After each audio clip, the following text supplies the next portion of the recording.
తోడుగుండే దేవుడేనురా. కార్యకర్తలంటే అన్న ప్రాణమిస్తాడు, అన్న తోడుండక పేదరికం కలిగి రాదురా.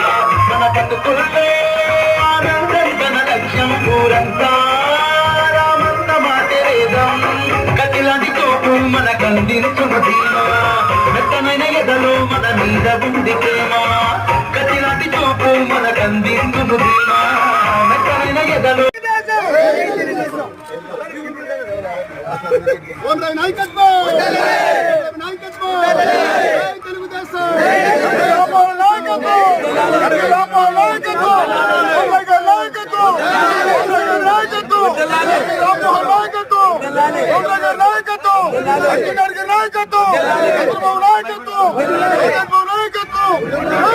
కోటమీది మసీదులో చిన్నతనంలో తాను కూడా ఒక కూలీగా ఇటుకలు పేర్చానని, అందుకే